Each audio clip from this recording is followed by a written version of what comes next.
Hi everyone, I wanted to revisit storyboarding today because although we covered the basics in my last storyboarding video, which you might have already watched, there's an awful lot of advantages to taking the plunge to doing them online. So in this video, I'm going to show you how. Now the first thing I'd like to say is I've actually been sent a graphics tablet by Gaomon. Now they've not sponsored me to do this, but they did send me this, so I thought I'd use it for today's video and let you know what I think of it. Now you can use whatever software you like for this. I'm using Photoshop, but basically anything that you can draw on, you can use. And the reason for that is, my number one tip for today is don't use a template. I know that's completely against what I said in the last video about kind of use a template that kind of fits your need, but I think the more confident and the more advanced you get with your storyboarding, the more you start to see them sometimes as quite confining. So today, we're going to try and do it without a template. So I'm in Photoshop and I'm just going to go to create new, and I want a big workable area, so I'm just going to create an A4 page. And here we go, a completely blank document. The reason for this is we can now start to draw our scenes and then think about the framing later. And actually it means your storyboard becomes very organic. As long as it makes sense to you and the cinematographer, that's all that matters. So let's start off with our first actual frame. I'm going to be making these up as I go, but I want to show you a couple things as I go. So for this first frame, I just want to do a normal over-the-shoulder shot, maybe in a conversation between a shot, reverse shot. As the director, I know I want it to be over the shoulder, but I'm not necessarily sure how tight in I want it to be. So this is why I like the idea of draw first, frame later. Let me show you what I mean. So just over on the side here, I'm just going to slowly, I'm using the pressure point of the pen really gently just to slowly just mark out kind of like where the head and the shoulders might be, kind of where they are sat. And then just behind them again, just very faintly, I'm going to draw the person he's speaking to.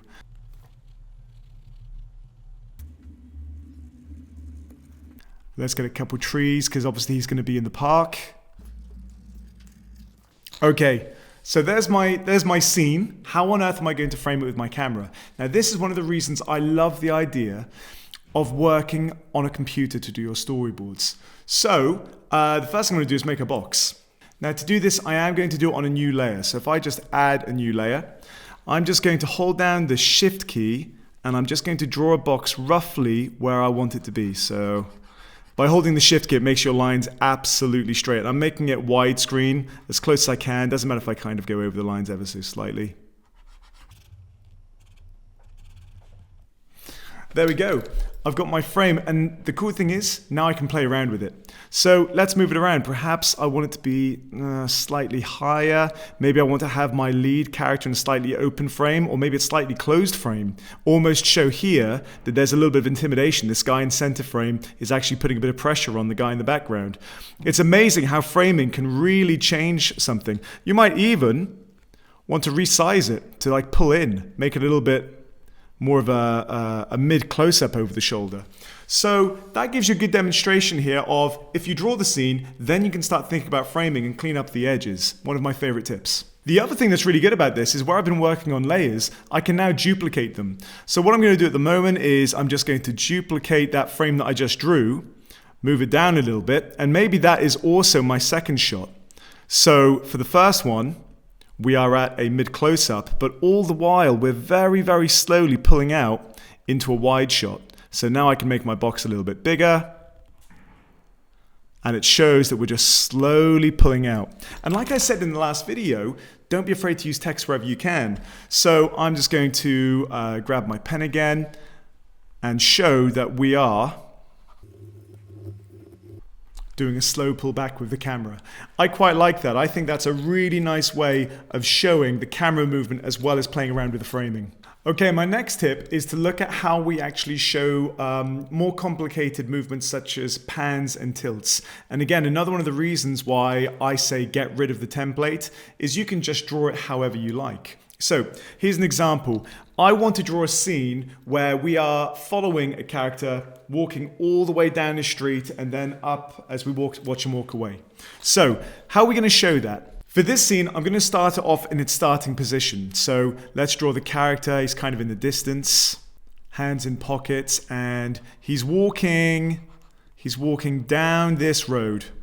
As he walks towards us, we're going to pan with him, and so we're panning right. So now, right next to it, I'm just going to show how he looks as he approaches and walks alongside us. And it almost joins up. So we've got all of these houses, he's walking past, kind of like this. And again, I'm showing that with an arrow. And then as he walks past, he's now walking away from us. So we've got the opposite side of the street now. And he's walking away. Now this is a really lovely way of showing the pan because you've almost got that full fluid movement, almost like a comic book. And as the cinematographer, I can certainly see how I want that movement to look. And again, just like I did before, I'm now going to grab my pen, hold down the shift key, and almost show that framing across all of them. So what looks like an incredibly wide angle shot is actually all three parts of the same shot.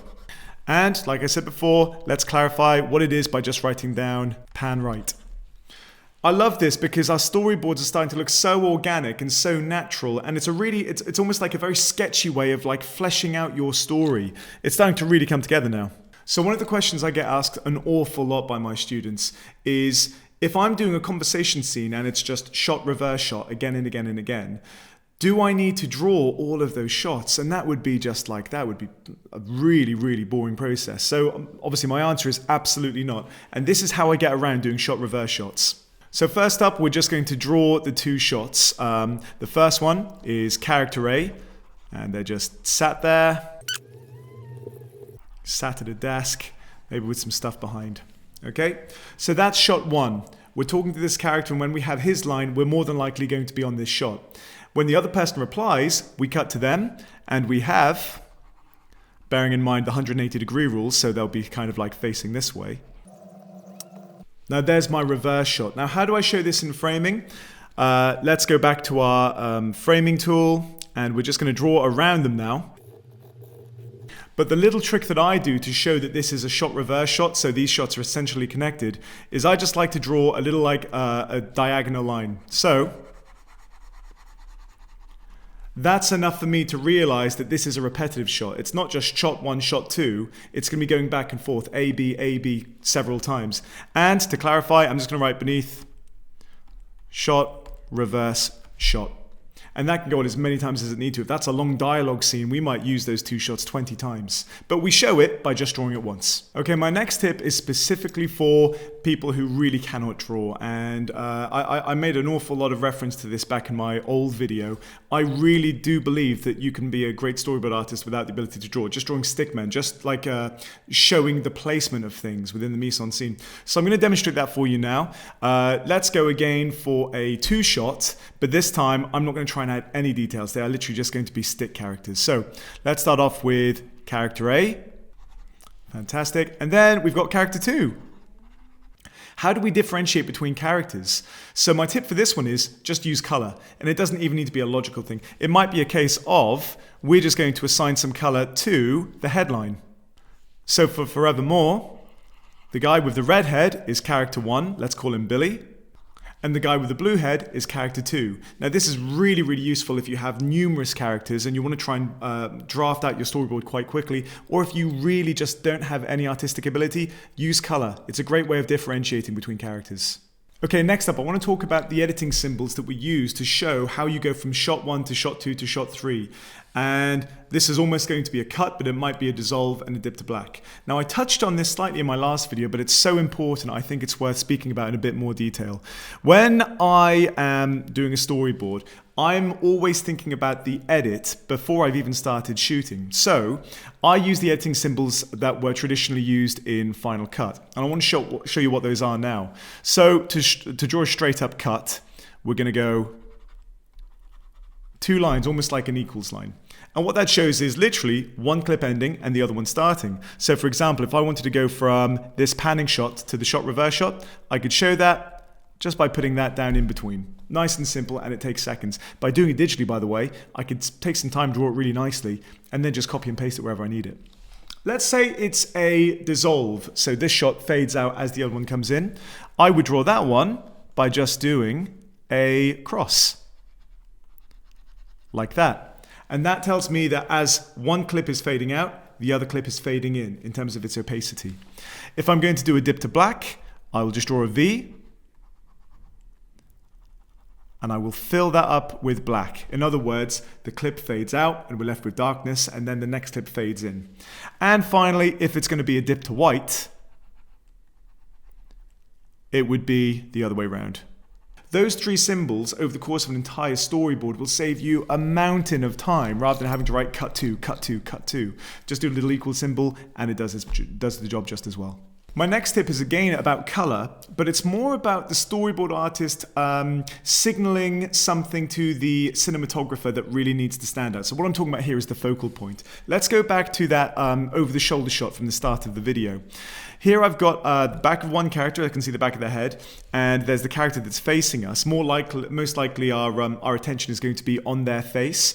But what if there's something in the background that's really meant to be the focal point? What we can do in this case is just again use a color. So in this case I'm using red, and we can just indicate with a little box. I'm going to do it quite vague, just slightly there. I'm going to draw a box around the gun, and I'm just going to say to the side, focal point. Now in terms of the cinematographer, they might use lighting or some other kind of technique to make sure that amongst all of the other stuff in this shot, our attention is going to be on the gun. Okay, the next tip, which is again one of the advantages of working digitally, is to use Google Images or any other kind of stock website so that you can actually get a background done for you. It saves you a mountain of time. Now in my scene, I know that it takes place in a forest, but rather than drawing that very, very badly and to make it look a little bit more authentic, almost like a mood board, I found a picture of a forest which I'd quite like to use. And now I can just put my actors on top of that. So switching to a white color here, I'm just going to have my character, and they're just in the foreground. I'm going to fill them in ever so slightly, and I'm just going to draw that they are walking off in this direction. And I'm always a big fan of adding annotations to this, so I can see that Tim walks away.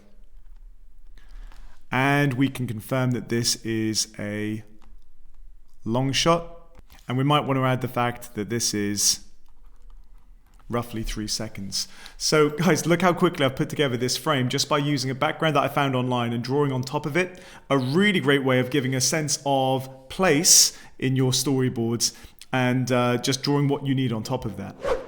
So there you go guys, those are a few extra tips just that you might want to try out if you're working digitally.